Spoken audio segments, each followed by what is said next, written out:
Dr. Kusuma, can you do a neck lift only on a patient without doing any face work? Yeah, so this patient is a very young patient, very young, but she wanted a lot more definition for her neck and her jaw. So for a few years, she told me that she had injections done along her jaw, which are okay at times, but not okay at other times. And we always try to identify the best solution for somebody. And in this case, after a lot of discussion over some time, she made the decision that she wants something definitive. She was also very specific that she didn't want any incisions on her face. She didn't want anything really done surgically to her face.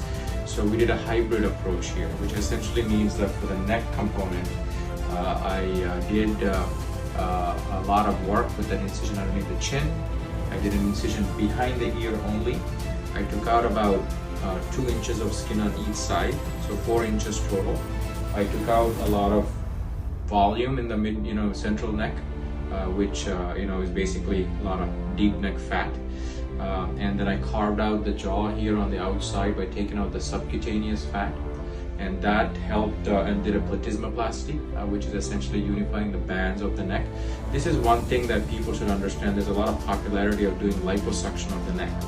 Liposuction is good in the short term, but long term it would be a disaster in my opinion, because you're going to expose those bands very prematurely. If the skin doesn't contract enough, that's going to show very quickly.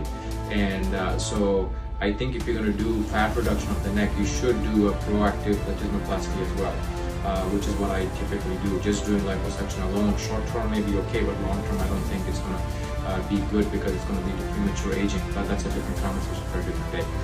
So I did that. So there's no incision in front of the ear on either side.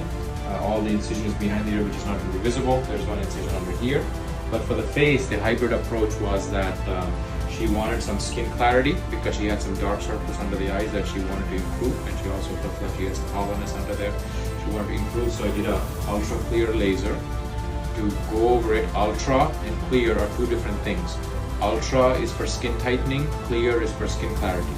She had some textural issues in the central face here, the mid face. So I did ultra treatment for skin pore and textural improvement, and I did clear around it for a pigment correction, especially underneath the eyes. So that was done at the same time as surgery. In addition, I harvested some fat from her and I injected all over the face. She looks a little puffy and swollen, which is expected. So I injected her temples, I injected under the eyes, the cheek, in the mid-face, the nasolabial folds, the chin, the marionette area, and also some along the jaw, because now that I have done the carving to create the depth, I wanted this to be sharper, so I exaggerated. One is subtraction, one is addition. So that contrast creates the definition that we want, but she'll still be very soft looking, because the corners don't want to be too wide, because otherwise she'll be masculinized. Instead, we subtracted underneath so that it stands up with what she naturally has as bony landmarks. So she did it all under local anesthesia, a brave young woman. She was awake, and she's only post-op day 2 today.